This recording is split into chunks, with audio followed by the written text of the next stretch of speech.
নজর রাখবো পরবর্তী সংবাদে। ত্রিপুরা রাজ্য জমিয়ত উলামায়ের 12তম রাজ্য সম্মেলন আজ অনুষ্ঠিত হয়েছে এবং আগরতলার গেতুমিয়া মসজিদ প্রাঙ্গণে অনুষ্ঠিত হয়েছে তাদের এই রাজ্য সম্মেলন। গেতুমিয়া মসজিদে ত্রিপুরা রাজ্য জমিয়ত উলামায়ের এবং 12তম রাজ্য সম্মেলন, যাকে কেন্দ্র করে রীতিমতো তাদের ভিড় পরিলক্ষিত হয়েছে এবং পাশাপাশি 2024-25-এর জন্য নতুন করে রাজ্য কমিটি তারা গঠন করেছে। একই সঙ্গে আজকের এই অনুষ্ঠান থেকে 8 দফা দাবি সনদ তারা পেশ করেছে এবং পাশাপাশি নবনির্বাচিত যে কমিটি গঠন করা হয়েছে 2024-25-এর জন্য, এবং সেক্ষেত্রে আগামী দিনের জন্য 10টি কর্মসূচি তারা হাতে নিয়েছে। এই কর্মসূচিগুলির মধ্যে মূলত কি কি রয়েছে শুরু।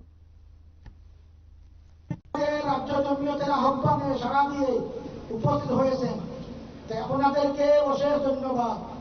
আজ 29/9/2024 রাজ্য জমিয়ত উলামা হিন্দের 2024-25 টার্মে দ্বাদশ রাজ্য কমিটি কেন্দ্রীয় জমিয়ত হিন্দের পর্যবেক্ষক সাহেবের উপস্থিতিতে গঠনের মাধ্যমে দলীয় টার্মে সদস্যভুক্তি, আঞ্চলিক জমিয়ত, জেলা জমিয়ত, রাজ্য জমিয়ত গঠনের প্রক্রিয়া সম্পন্ন হচ্ছে।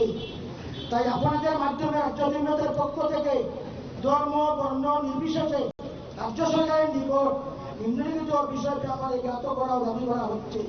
1 নম্বর, জমিয়ত উলামা হিন্দের একটি সংবিধান রয়েছে। এই সংবিধান মূলে জমিয়তের যাবতীয় কার্য পরিচালিত হয়। পদাধিকারকে সংশ্লিষ্ট জমিয়ত কমিটি নির্বাচিত প্রতিনিধিরা মনোনীত করেন। হাইকমান্ড কাউকে নির্বাচন করার সংস্থান নেই। পদাধিকারীরা সর্বসম্মতিক্রমে হন।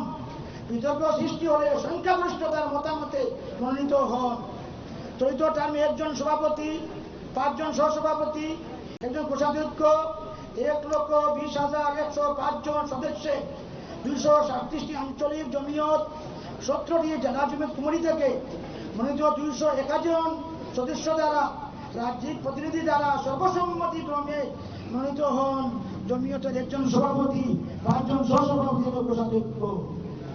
জমিয়তের সুবিধা অনুযায়ী জেনারেল সেক্রেটারিকে রাজ্য জমিয়তের সভাপতি মনোনীত করে, 4 জন সম্পাদককে জেনারেল সেক্রেটারি রাজ্য জমিয়তের সভাপতির সাথে পরামর্শ করে মনোনীত করে। 2, রাজ্য জমিয়ত থেকে অল ইন্ডিয়া জমিয়ত উলামা হিন্দের সদস্য হয়েছেন।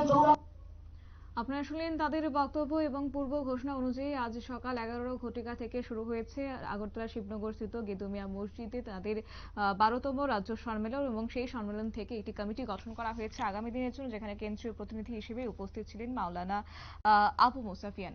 নিয়ে এসেছে ছোট একটি বিজ্ঞাপন বিরতি, সঙ্গে থাকবে।